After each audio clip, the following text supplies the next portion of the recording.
마태복음 13장 36절에서 40절입니다. 같이 읽겠습니다. 시작. 그 뒤에 예수께서 무리를 떠나서 집으로 들어가셨다. 제자들이 그에게 다가와서 말하였다.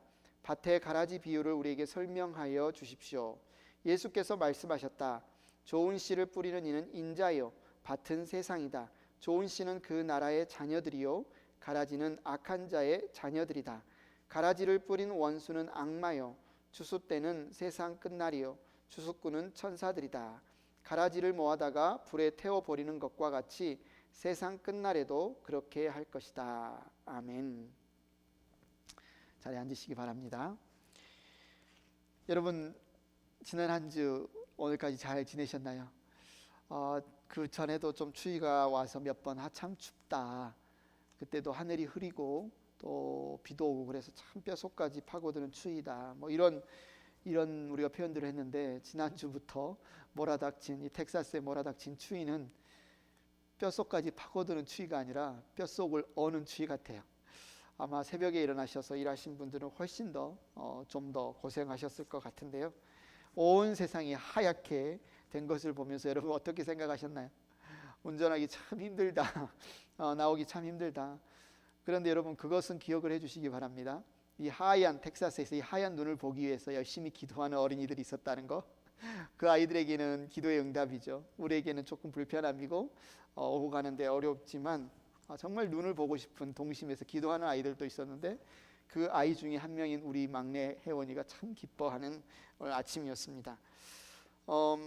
진품과 모조품, 진품과 모조품의 차이는 무엇일까요? 진품과 모조품. 진품은 그 자체죠. 처음 오리지널, 처음 의도한 대로 만들어진 그 자체 본체라고 하면, 모조품은 이제 그 진품을 그대로 본따서 속여서 진품인 것처럼 꾸며놓은 것이 모조품이라고 할 수 있습니다. 진품은 그 디자이너가 누군지, 그 재질이 어떤 재질인지, 브랜드가 어떤 브랜드인지에 따라서 가격이 매겨지겠지만, 모조품은 아무런 값을 받지 못합니다. 왜냐하면 아무리 진짜처럼 만들었고 거의 비슷하고 보통 사람은 눈으로 식별하지 못한다 할지라도 그 이유는 뭐예요? 진짜가 아니니까, 가짜니까. 여러분, 우리가 지금 이제 마태복음 말씀을 매일매일 큐티하고 묵상하고 그리고 또 주일날에도 이 말씀을 나누고 있는데, 정말 진짜 하늘나라는 어떤 나라일까? 그 하늘나라, 하나님 나라를 살아가는 사람들의 모습은 어떤 모습일까?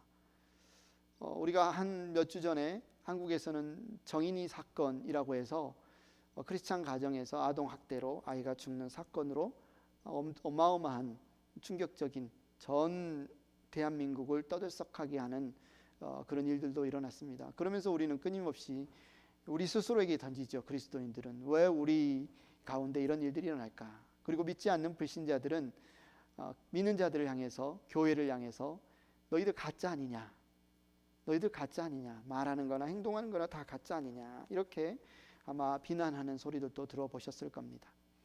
그래서 오늘 우리가 예수님께서 특히 이 마태복음을 통해서 하늘나라, 비슷한 말로 천국, 하늘나라, 천국, 또 하나님 나라, 다 같은 말입니다. 혼용해서 사람들이 쓰는데 천국, 하늘나라, 하나님 나라 다 같은 말인데, 그 하늘나라는 어떤 나라일까? 하늘나라는 무엇과 같을까를 우리에게 설명해 주세요.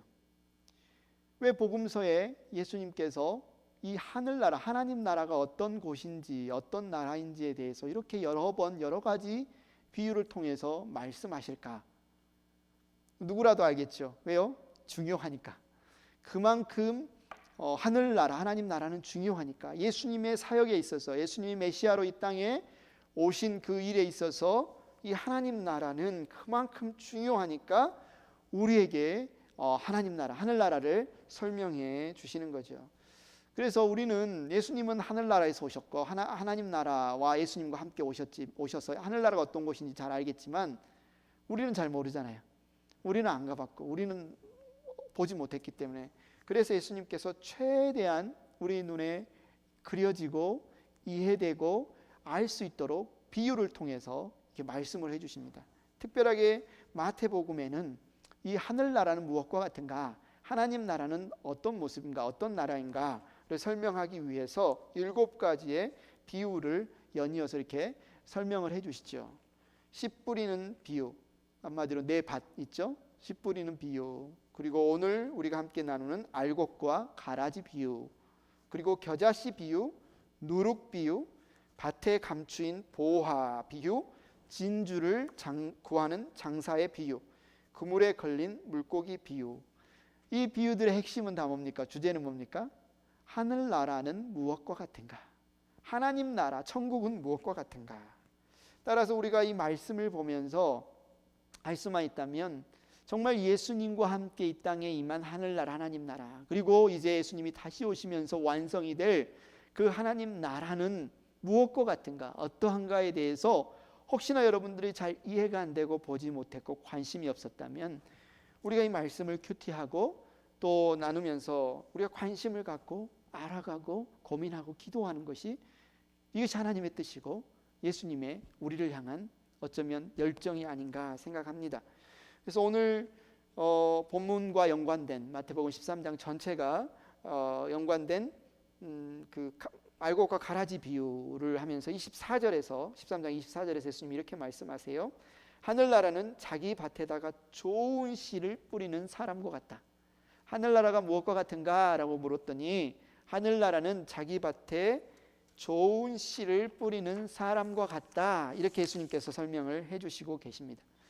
24절부터 쭉 30절까지 오늘은 이 알곡과 가라지 비유를 설명해 주신 본문만 우리가 읽었지만 그 이야기를 먼저 회중들 모여 있는 무리들에게 말씀하신 그 이야기를 간단하게 우리가 한번 살펴보면요. 밤중에, 그러니까 어떤 땅 주인이 자기 땅에 좋은 씨앗을 뿌렸어요. 그런데 그 다음 밤중에 원수가 찾아와서 그 밀밭 한가운데 가라지를 뿌리고 갔습니다. 처음에는 몰랐어요. 막 싹이 날 때는 너무나 가라지하고 밀이 똑같기 때문에 겉모습은 몰랐어요. 그런데 싹이 나고 이삭이 나고 이제 열매가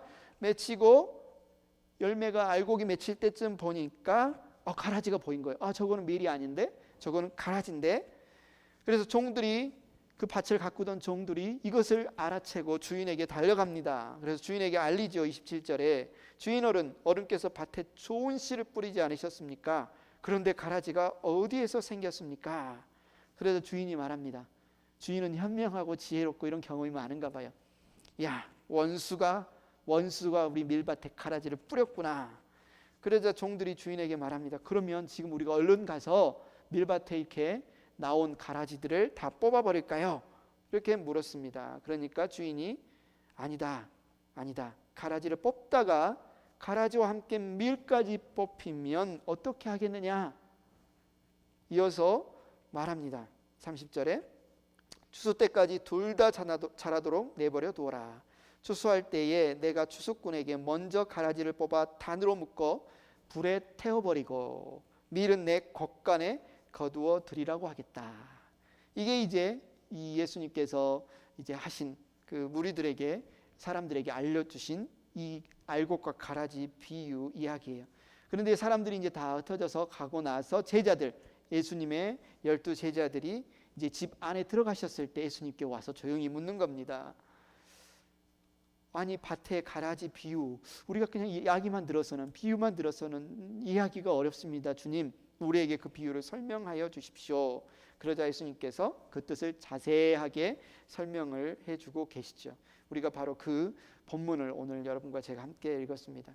하나님께서 우리에게 오늘 이 알곡과 가라지 비유를 통해서 하늘나라는 무엇과 같은가, 우리가 살아가는 하나님 나라는 무엇과 같은가 알려주시기를 원합니다. 농가 밭에 씨를 뿌리고 정성 들여서 가꾸는 이유는 무엇이겠어요? 당연히 그 씨를 잘 키워서 그 씨앗이 열매를 맺으면 풍성한 열매를 거두어 드리려는 것이 농부의 마음이고, 그것이 또 하나님 나라를 우리에게 주시는 하나님 아버지의 마음이죠. 그래서 이 오늘 말씀에서 농사 짓는 농부는 하나님이시고, 알곡은 정말 하나님을 신실하게 믿는 신자이고, 가라지 또는 시편 1편에 보면 악인과 의인에 대해서 비유를 하잖아요. 의인은 시냇가에 심은 나무와 같아서 시절을 쫓아 열매를 맺는 나무와 같다. 반면에 1장 시편 1편 4절에 뭐라고 합니까? 악인은 바람이 혹 불면 그냥 바람에 날려가는 쭉정이와 같다.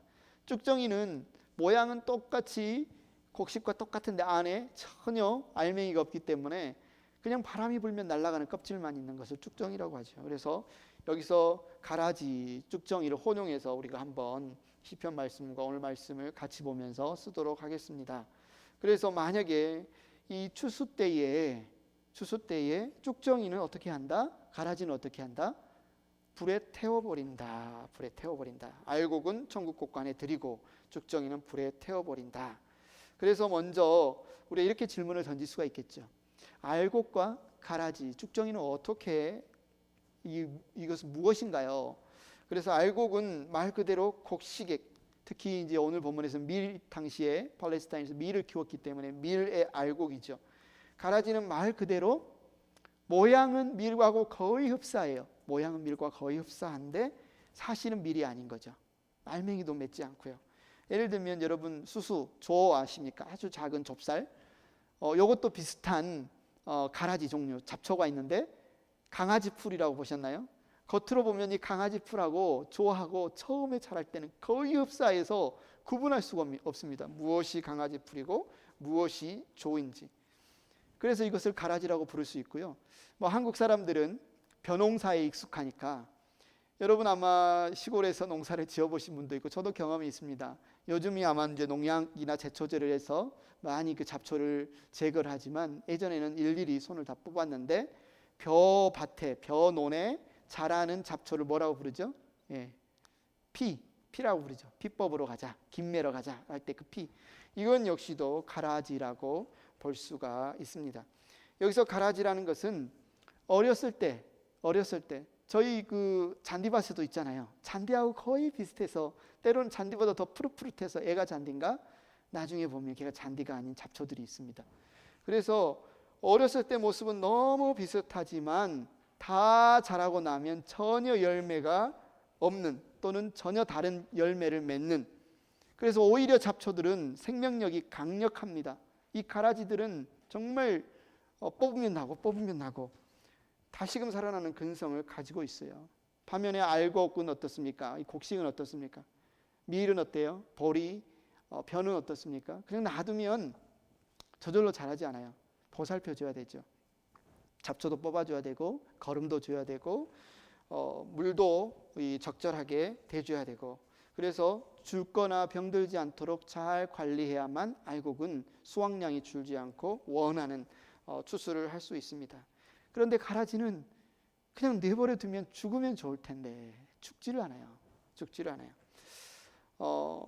때로는 여러분도 이제 그 도시에서 청년들의 예전 같은 경우는, 요즘은 이제 그런 일이 좀 적을지 모르겠지만 저희 때만 해도 농촌 봉사를 종종 다녔습니다. 대학생들이 여름에 농촌에 가서 농활이라고도 하고 농업을 도와주고 그곳에서 같이 여러 가지 계몽 운동도 하고, 때로는 저희는 이제 교회 다녔기 때문에 농촌 봉사를 가서 이제 복음을 전하죠. 이런 도시 청년 교회들이 가서 이제 논을 도와준다고 피를 뽑아라 했는데 뽑는 족족 뭘 뽑아요? 벼를 다 뽑아버린 애들이 있어요. 왜 그래요?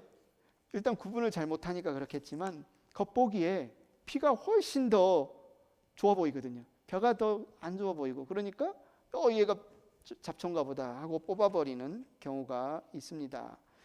우리가 살아가는 이 세상에서 어쩌면 크리스찬들보다 이 세상에서 살아가는 사람들, 불신자들의 모습이 훨씬 더 아름다워 보이고 멋있어 보이고 그럴 수도 있어요. 어쩌면 이 알곡과 가라지 비유에서 담겨 있는 어떤 하나의 의미를 찾아내라면 그런 의미도 담겨 있다고 봅니다.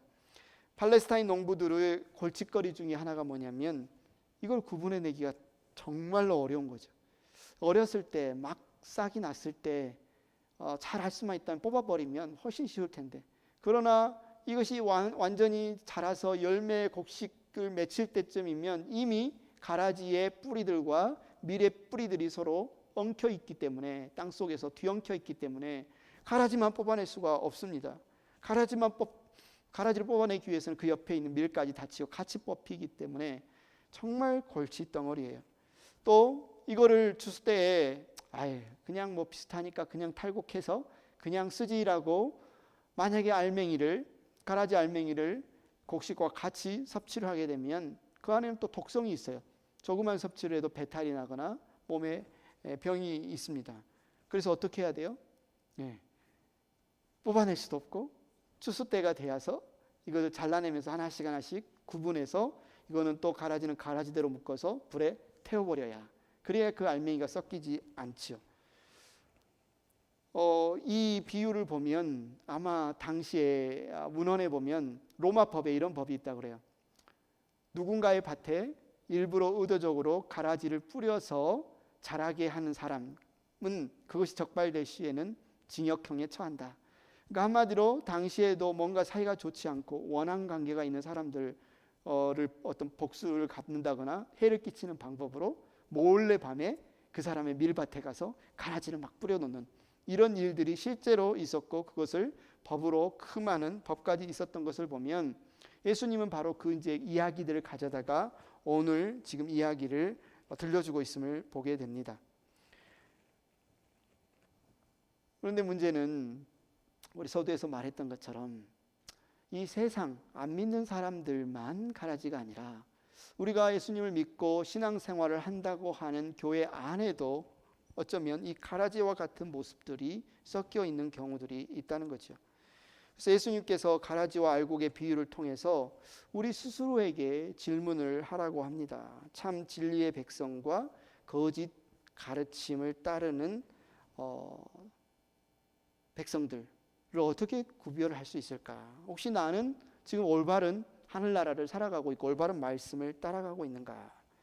아주 유명한 말씀으로 마태복음 7장 22절 23절에 예수님께서 이렇게 말씀을 하세요.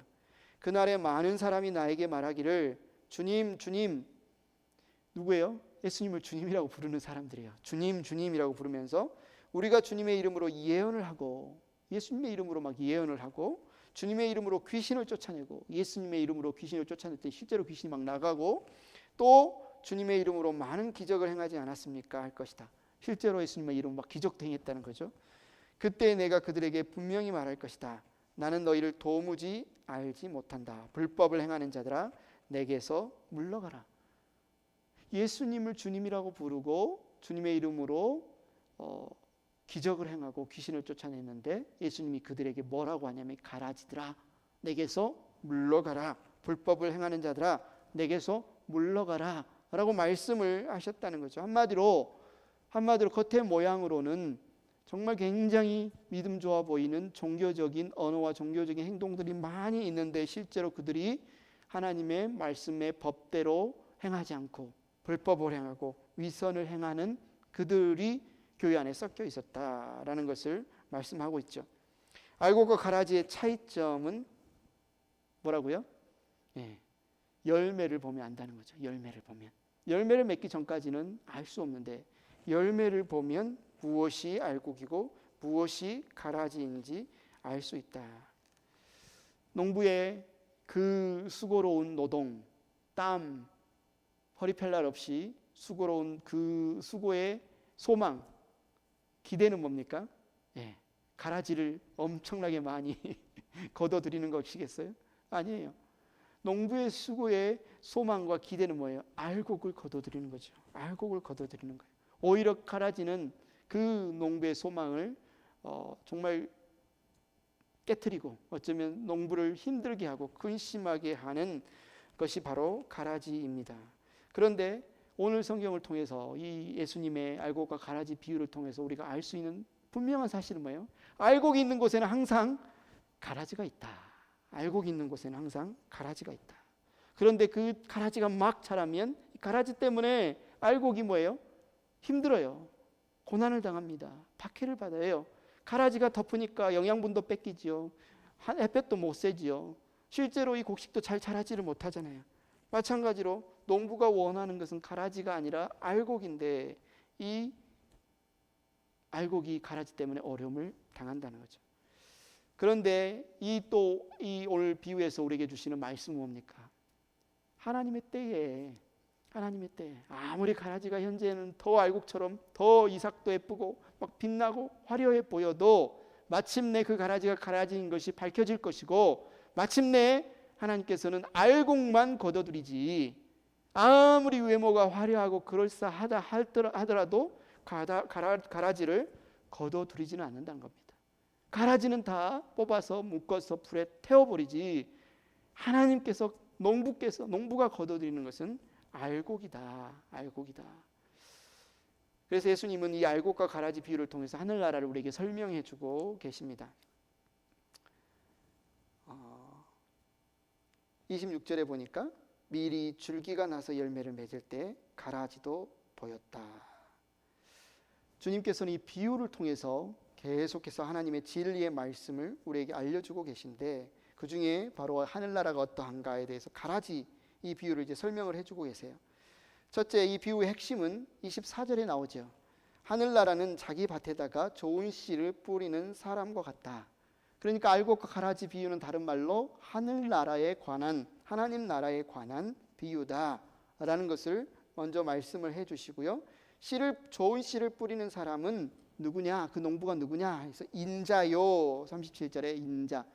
예수님께서 사람의 아들 메시아로서 십자가를 지시고 우리의 모든 죄를 대속할 그 대속주를 표현할 때 이 인자라는 표현을 자주 쓰십니다. 자기 자신을 가리키실 때. 그래서 좋은 씨를 뿌리는 이는 누구라고요? 예수 그리스도이시죠. 주 예수님께서 이 세상에 오셔서 자기 백성을 구원하시어 하나님의 백성이 되게 하시는 것을 좋은 씨를 뿌리는 것이라고 표현하고 있습니다. 따라서 예수님을 믿는 사람은 하나님의 자녀로서 이 땅에서 살아가는 하나님 나라의 백성으로 구별되는 것이죠. 이 성도라고도 부르고 그리스도인이라고 부르고 하나님 나라를 살아가는 백성들이라고도 부릅니다. 이것이 바로 알곡이죠. 예수님께서 좋은 씨를 뿌렸다 함은 그들이 구원하여서 하나님 백성으로 삼아서 구원하는 백성, 곧 알곡이라고 부를 수 있습니다. 둘째, 가라지는 악한 자의 자녀들이다, 이렇게 말하고 있어요. 알곡은 예수 그리스도의 생명의 복음을 듣고 구원받은 구원의 열매들인 성도들이라면, 가라지는 악한 자의 자녀들이다. 그리고 그 가라지 씨앗을 뿌리는 사람은 누구냐? 악마, 사탄, 악한 자들이다. 그죠? 그래서 38절에 말하죠. 밭은 세상이다. 좋은 씨는 그 나라의 하나님 나라의 자녀들이다. 가라지는 악한 자의 자녀들이다. 39절에 가라지를 뿌린 원수는 악마요, 추수 때는 세상 끝날이요, 추수꾼들은 천사들이다. 즉 그리스도 예수를 통해 하늘나라 백성이 말씀을 믿음으로 결실할 때 이 악한 자들이 어떻게 해요? 막 방해를 한다는 거예요. 예수님께서는 하나님의 말씀을 뿌려서 그 말씀을 듣고 믿고 알곡이 되어서 주님 앞에 나오게 하시는데, 사탄도 악마도 열심히 막 왜곡된 씨앗을 뿌려서 그 거짓으로 하나님의 이 진리를 막아내는 거죠. 셋째, 추수 때는 세상 끝이며 추수꾼은 천사들이다. 세상 끝, 곧 추수 때에는 하나님께서 천사들을 이 땅에 보내셔서 불법을 행하며 천국 백성을 넘어지게 하던 가라지들에 대해서 분명히 심판할 것이다. 그림은 이래요. 가라지를 뽑아버려서 그들을 따로 묶어서 불아궁이에 던져 버립니다. 그것은 이제 곡식의 이미지로 그렇게 설명을 하셨는데, 40절에 보니까 가라지를 모아다가 불에 태워버리는 것과 같이 누구예요? 불법을 행하는 자들도 그렇게 42절에 보니까 불아궁이에 쳐넣을 것이다. 그러면 그들은 거기서 울며 이를 갈미 있을 것이다. 이 가라지라는 비유를 통해서 하나님의 말씀, 진리의 말씀을 믿지 않고 여전히 거역하고 하나님을 아버지로 모시지 않고 사탄을 여전히 아버지로 믿고 따르고 살아가던 자들은, 진리를 거역하던 자들은 결국은 마지막 때 불아궁에 던져지고 이를 갈며 울게 될 것이다. 이렇게 예수님께서 말씀을 하고 있습니다. 넷째, 알곡과 가라지는 추수 때까지 밭에 그대로 두어야 한다는 것은 알곡과 가라지가 세상이라는 밭에 뿌려지고 함께 공존한다는 것을 우리에게 보여주고 있습니다. 가라지는 알곡에 비해서 굉장한 생명력, 이 잡초 같은 생명력이라고 하잖아요. 굉장한 생명력이 질겨서 혼자 안 죽는다는 거예요. 혼자 안 죽어. 나 뽑잖아. 내 옆에 있는 밀도 다 뽑아버릴 거야 하면서 이런 질긴 생명력이 있기 때문에 항상 농부는 추수 때까지는 이 가라지를 그대로 놔둔다는 거죠. 가라지가 예뻐서 그렇습니까? 가라지가 예뻐서 아까워서 그래요? 아니요. 왜냐하면 이 알곡 밀을 보호하기 위해서 그렇습니다. 그러나 결과는 분명해요. 지금 공존하고 있는 것 같고 악을 행하는 자들이 아무런 제재도 없이 아무런 심판도 없이 오히려 믿는 자보다, 오히려 하나님을 섬기는 자들보다 더 영화를 누리며 더 떵떵거리며 더 잘 사는 것 같지만 그거는 그냥 그렇게 지금 아직 추수 때가 이르지 않았기 때문에 그렇게 공존하고 보이는 것일 뿐이고 결과는 정해졌다는 겁니다. 알곡은 모아서 곡간에 들이고 가라지는 묶어서 반드시 불에 태워질 것이다. 아직 때가 이르지 않았기 때문이지 그 마지막 심판의 결과, 아궁이와 천국 곡간은 이미 정해졌다는 것이죠. 오늘 예수님의 비유 말씀은 예수님을 믿는 사람들은 하나님의 자녀로서 하늘나라에서 영원한 생명을 누리게 되지만 예수님의 말씀을 믿지 않는 자들은 가라지가 불에 던져지는 것처럼, 요한계시록은 유황과 불의 바다라고 했죠. 하나님을 거역한 자들, 또 오늘 말한 것처럼 그 원수들 있잖아요. 사탄, 악마, 귀신들이 완전히 내던져지는 곳으로 불못, 유황바다, 불바다를 말하고 있는데 그곳에 던져지게 될 것이다 라는 것을 말씀하고 있습니다. 그렇다면 알곡과 가라지의 차이점이 무엇일까? 우리는 늘 고민을 하죠. 좀 전에도 말했던 것처럼 세상에는 왜 악이 존재할까? 왜 거짓이 더 위세를 떨치고 알곡들을 괴롭히는가? 하나님이 본래 이 세상을 선하게 창조하셨습니다. 그러나 원수 사탄이 가라지를 뿌렸다고 말하고 있어요. 하나님이 그렇게 만드신 것이 아닙니다. 하나님이 악을 선과 공존하도록 만드신 것이 아니라 하나님은 좋은 씨앗을 뿌렸지만 그곳에 가라지를 뿌리는 악한 영들, 사탄, 원수 사탄이 있다. 오늘 비유를 보면 그들은 밤에 와서 가라지를 뿌리고 갔다. 그래서 우리가 살아가는 세상, 주님이 다시 오셔서, 여기서는 추수 때라고 말씀하신 것처럼 주님이 다시 오셔서 온 세상을 완전히 심판하시기 전까지는 우리 세상을 어떻게 했다는 거예요? 여전히 악과 선이 공존할 수밖에 없다는 거죠. 우리가 하나님을 믿고 따르는 의인들이 있는가 하면 하나님을 거역하고 배반하고 대적하는 악인들이 있을 수밖에 없다는 겁니다. 어떤 분들은 안 믿는 사람들은 모르니까 밖에서 보면서 왜 교회가 이러냐, 왜 교회가 믿는 사람들이 이러냐라고 비판할 수 있고, 어쩌면 그런 소리를 들으면서 우리 성도님들 가운데서도 왜 믿는 사람이 왜 저렇지? 왜 믿는 사람이, 하나님을 믿는 사람이 왜 이럴 수밖에 없지? 이런 아마 고민과 갈등을 할 수 있어요. 우리는 모릅니다. 그것에 대해서. 오늘 말씀을 보면 가라지일 수도 있고, 아니면 우리가 아는 것처럼 또 성경의 다른 부분에서 말하는 것처럼 아직 믿음이 연약한 형제 자매일 수도 있죠. 우리가 거쳐왔던 것처럼 우리는 그것을 알 수 없지만, 그러나 분명한 것은 알곡과 가라지가 공존하고 이것은 이 세상의 분명한 현실이라는 거죠. 우리 마음 안에도 그렇습니다. 에베소서 2장 1절 2절에 보면 우리는 원래 죽었던 자들이고 원수 사탄 마귀를 쫓아 행하던 자들이고, 예수님이 요한복음에서는 너희는 악마의 자녀들이다, 마귀의 자녀들이다, 너희가 하나님의 자녀들이었으면 하나님의 아들인 내가 왔을 때 나를 알아보고 나를 믿었을 것이다. 그러나 너희가 나를 믿지 않는 것은 너희가 마귀의 자녀이기 때문이다. 이런 말씀도 하십니다. 우리는 예수님을 믿기 전에, 알기 전에 악마의, 사탄의 자녀들이었죠. 그러나 이제 예수 그리스도께서 우리를 구원하여 주심으로 하나님의 자녀가 되었어요. 그런데도 우리 안에 뭐가 있습니까? 로마서에서 말하는 것처럼 육체의 욕망이 있습니다. 육신의 욕망이 있어요. 그리고 예수 그리스도를 믿는 믿음 안에 우리가 선물로 받은 성령께서 내주하여 계십니다. 성령이 우리를 성령의 전을 삼아서 사시는데도 우리 안에 죄를 짓고자 하는 죄의 본성이 있어요. 그러면서 이 사도 바울의 고백처럼 오호라 나는 곤고한 자다. 누가 이 사망의 몸에서 나를 구원하랴 탄식하죠. 내가 왜 주님을 잘 믿고 오랫동안 신앙생활 하는데도 내 안에 이런 가라지 열매들이 있나, 쭉정이 열매들이 있나. 주님이 오시기 전까지 우리는 어쩌면 이 공전 상태를 유지해야 될 수도 있습니다.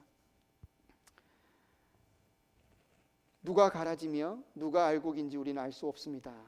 빛과 어둠이 함께 있듯이 알곡과 가라지는 우리 주변에 함께 공존할 수밖에 없습니다. 그러나 분명한 것은 주님께서 우리에게 이 육신의 욕망, 이것을 이길 수 있는 힘을 주셨다는 거죠.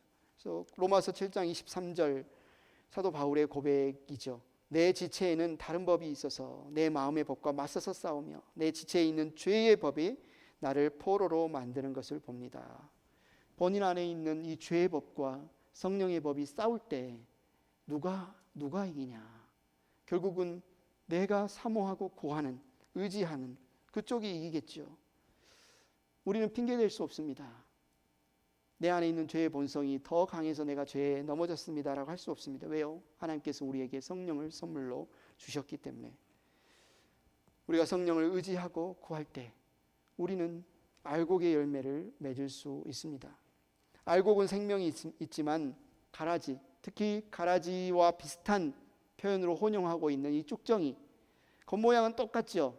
그런데 이 쭉정이는 생명이 없어요. 심어보면 알아요. 알곡과 쭉정이를 동시에 땅에 심으면 알곡은 열매를 맺지만 쭉정이는 전혀 열매를 맺지 못하고 썩어버리고 맙니다. 생명이 있는 알곡은 싹을 냈지만 쭉정이는 생명을 내지 못합니다. 예수님께서 사람이 물과 성령으로 거듭나지 아니하면 하나님 나라에 들어갈 수 없다. 우리 인간의 생명은 태어나면서부터 죄로 인하여 죽은 채로 태어났지만 예수 그리스도를 믿는 순간 생명이신 예수 그리스도를 모신 자들은 그에게 생명이 있고, 생명이신 예수 그리스도를 모시지 않는 자들은 그에게 생명이 없다라고 말하고 있죠. 우리의 생명, 우리는 생명 없는 자로 이 땅에 태어났지만 생명이신 예수님을 믿음으로 우리는 알곡이 된 겁니다. 쭉정이가 아니라 알곡이 된 거예요. 알곡은 자라면 자랄수록, 열매를 맺으면 맺을수록 고개를 숙입니다. 그러나 쭉정이는 속이 비어있기 때문에, 가라지는 속이 비어있기 때문에 빳빳하게 고개를 들게 되죠. 한마디로 우리가 성도라면, 우리가 예수 그리스도의 생명이 있는 성도고 알곡이라면 우리가 신앙생활을 하면 할수록 우리에게 맺히는 열매는 겸손의 열매이죠. 참 아이러니한 게 그래요. 성전에서 기도하는 세리와 바리새인들의 기도를 보면 바리새인은 자기는 이미 다 이루었다고 했습니다. 나는 의인이다. 금식을 하고 기도를 하고 선행을 하고 구제를 하고, 그래서 기도를 빙자해서 하나님 앞에 감사를 빙자해서 뭐 했습니까? 자기가 얼마나 의인인지에 대해서, 의로운지에 대해서 자랑을 했습니다. 그러나 세리는 머리조차 들지 못하고 고개를 숙여 가슴을 치며 전혀 다른 말을 못하며 제가 죄인입니다, 죄인입니다 통곡을 했습니다. 아이러니한 것은 죄인인 사실을, 자신이 얼마나 부족하고 얼마나 악하고 얼마나 쭉정이 같은 인생인가를 고백하는 이 세리는 알곡으로 인정받았고, 자기가 알곡이라고 자부하며 자랑하며 감사했던 이 바리새인은 알곡이라고 인정받지 못했다는 거죠. 우리가 주님을 믿는 알곡 신자라면 우리는 언제나 우리 자신이 우리 안에 의가 있지 아니하고 우리 안에 의로움이 있지 아니하고 오직 예수 그리스도의 생명으로만 살아가는 자들임을 고백해야 합니다. 당연히 그것은 겸손의 열매입니다. 그래서 혹여나 예수님께서 오늘 비유를 통해서 성도들에게도 분명히 말씀하시는 것은 그거죠. 쭉정이와 알곡, 가라지와 알곡을 구분하는 것은 하나님의 몫이다. 너희 몫이 아니다. 이걸 가지고 알곡과 가라지를 우리에게 지금 구별하라고 하는 것이 아니에요. 너희가 구분해서 뽑아내라고 말하는 것이 아닙니다. 우리는 오직 우리가 알곡으로 열매를 맺어가고 있는지, 아니면 혹여나 쭉정이처럼 열매 없는 삶을 살고 있지는 않은지 스스로 돌아보는 기회를 삼았으면 좋겠습니다. 시편의 그 말씀을 빌자면, 쭉정이는 가벼워요. 그래서 바람이 불면 날아가요. 알곡은 한 곳에 모입니다. 그래서 정말 이것을 우리에게 적용해 보면, 고난이 왔을 때, 환난이 왔을 때, 주변에 어려움이 있을 때, 그때 주님을 떠난다면, 주님을 의지하지 못한다면, 겉모양은 종교적이고 겉모양은 신실했다 할지라도 어쩌면 쭉정이라고 볼 수 있습니다. 그러나 고난이 왔을 때, 환난이 왔을 때, 바람이 불 때 오히려 주님께 붙어 있다면, 주님만을 의지한다면 이게 알곡이죠. 기지를 한 것처럼 기지를 해서 쭉정이는 날아가나 알곡은 머물러 있는 것을 우리는 볼 수 있습니다. 오늘 말씀에 이어서 13장 41절 43절에 보면 이제 가라지의 최후에 대해서 분명하게 이렇게 선언하죠. 인자가 천사들을 보낼 터인데 그들은 죄짓게 하는 모든 일들과 불법을 행하는 모든 사람들, 자기 나라에서 모조리 끌어 모아다가 불아궁이에 쳐넣을 것이다. 그러면 그들은 거기에서 울며 이를 갈 것이다. 그때 의인들은 그들의 아버지의 나라에서 해와 같이 빛날 것이다. 귀 있는 사람들은 들어라. 귀 있는 사람들은 들어라.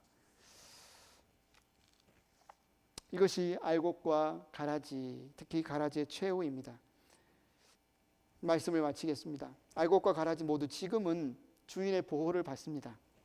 그러나 결국에는 구별이 됩니다. 지금은 우리가 뽑지 않아도 마침내는 뽑아서 묶어서 불에 태우게 됩니다. 오직 하나님께서 심판의 주관자이시고 재판장이십니다. 다만 우리는 하나님 나라가 어떤 나라인지, 하나님 나라를 예비하신 하나님의 모습이 어떤 모습인지 우리는 그 모습을 돌아보아야 되겠죠. 때가 되면 의인과 악인은 구별이 됩니다. 양과 염소를 구분하듯이 소돔과 고모라 성을 버리시고 그곳에서 롯을 구별하여 내듯이 인류를 온 지구를 뒤덮는 홍수로부터 노아의 가족을 구별해 내듯이 의인과 악인은 하나님께서 분명히 마지막 때에 구별하신다. 그래서 알곡은 곡간에 들이시고 가라지는 쭉정이는 모아 불아궁이에 던져 넣으신다. 분명히 약속을 하고 있습니다. 여러분께서 하나님 나라를 살아가면서 하나님께서 주시는 이 약속의 말씀, 시편 91편 7절 말씀을 여러분들이 기억하시면 좋겠습니다. 내 왼쪽에서 1000명이 넘어지고 내 오른쪽에서 10,000명이 쓰러져도 내게는 재앙이 가까이 하지 못할 것이다. 하나님께서는 그분을 신뢰하고 그분을 의지하는 알곡 신자들을 위해서 언제나 비밀한 방법을 예비해 두고 있습니다. 노아를 위해서는 방주를 예비해 주셨고, 롯을 위해서는 천사를 보내어 주셨고, 저와 여러분을 통해서 우리가 지금 이 코로나 시대, 어쩌면 어려운 시대를 살아가고 있지만 하나님께서는 반드시 알곡과 가라지를 구분하시고 알곡을 지키시는 분이심을 여러분이 기억했으면 좋겠습니다. 오늘 말씀을 통해서, 비유를 통해서 하늘나라는 무엇과 같은가? 알곡은 곡간에 들이고 가라지는 불에 태우는 것이 하늘나라, 하나님 나라다. 우리가 이 땅에서 살아가면서 이 죄와 고통이 만연한 어떤 그런 이 땅 가운데 살아가면서 때로는 언제 하나님께서 죄를 심판하시고 언제 하나님께서 의를 이루시는지 궁금하시다면 오늘 말씀을 통해서 여러분 희망과 소망을 가지시면 좋겠습니다. 하나님께서 반드시 알곡은 곡간에 들이시고 가라지는 불에 태우실 것입니다. 이 시간에 우리가 함께 기도하기를 원하는데요. 먼저 기도할 것은 예수님께서 우리에게 그렇게 알리고 싶어 하신 하나님 나라, 하늘나라를 우리가 보기를 원합니다. 죽어서 가는 곳으로만 아는 것이 아니라 예수님과 함께 이미 이 땅에 임해서 우리로 그 나라를 살아가게 하십니다. 씨앗은 뿌려졌고 그 씨앗은 자라야, 그리고 마지막 추수 때가 되어야 곡간에 들어가게 됩니다. 하늘나라는 좋은 밭에 뿌린 좋은 씨앗과 같다고 했는데, 그 말은 우리에게는 인내가 필요하다는 말입니다. 우리에게는 기다림이 필요하다는 말입니다. 우리가 이 하나님 나라를 살아가면서 오늘 하루하루를 살아갈 때 눈앞에 보여지는 일들로 일희일비하지 않고 정말 하나님의 일하심을 소망하고 기다리고 인내하고 바라볼 수 있는 저와 여러분들이 되기를 원합니다. 예수님은 분명히 저와 여러분에게 약속하셨습니다. 예수님이 이 땅에 오심과 함께 회개하라, 천국이 임했다, 하나님 나라가 임했다. 예수님을 믿는다는 것은 하나님 나라를 살아가는 것이요, 예수님 안에서 우리가 받을 상급은 이 하나님 나라에서 영원한 삶입니다. 이 시간 여러분이 함께 기도할 때, 주님, 우리에게 이 하나님 나라를 설명해 주시니 감사합니다. 하나님 나라를 알게 해주시고 우리의 가정에서, 우리의 일터에서, 우리 교회에서 예수님께서 우리에게 알려주신 이 하나님 나라의 삶을 우리가 살아가기를 원합니다. 우리가 정말 오래 참고 인내하면서 이 하나님 나라를 순종을 이뤄가기를 원합니다. 이 세상의 법이 아니라 하나님의 말씀의 법대로 우리가 살아가기를 원합니다. 이 시간에 함께 합심해서 기도하겠습니다. 사랑이 많으신 하나님 아버지, 감사합니다. 하나님께서 우리에게 예수님을 통해서 하나님 나라의 삶을 보여주시고 하나님 나라로 우리를 초청하여 주시고 하나님 나라로 아버지 백성 삼아주셔서 우리를 그 삶으로 인도하여 주시니 감사합니다. 하나님, 주님의 생명의 말씀이 우리 가운데 심겨져서 그 생명의 복음의 말씀으로 아버지 싹이 나고 자라고 열매를 맺고 아버지 추수할 때에 하나님, 그 하나님께서 완성하신 천국 곳간에 우리가 뛰어지기를 간절히 소망하며 사모합니다. 하나님, 우리 주변에 정말 믿는다고 하면서도 정말 그 삶이 오히려 많은 사람들을 넘어뜨리고 실족해 하고 거치게 하는 많은 이들을 볼 때 우리 마음이 아픕니다. 마음이 씁쓸합니다. 부끄럽기도 하고 죄송하기도 합니다. 그러나 하나님, 남을 비난하고 책망하고 판단하기 앞서 하나님, 우리 자신의 모습을 돌아보기로 원합니다. 우리가 하나님 나라의 삶을 살아가고 있는지, 하나님 나라의 백성답게 합당하게 주님의 뜻을 순종하고 있는지, 사모하고 있는지, 우리의 가정 가운데 하나님 나라가 온전히 임하고 있는지, 우리의 직장 가운데 하나님 나라가 온전히 임하고 있는지, 하나님의 말씀이 우리의 법이 되고 있는지, 우리의 삶의 약속이 되고 있는지, 능력이 되고 있는지 하나님, 우리가 돌아볼 수 있도록 하나님 은혜 내려 주시옵소서. 함께하여 주시옵소서. 감사합니다. 예수님의 이름으로 기도드렸습니다.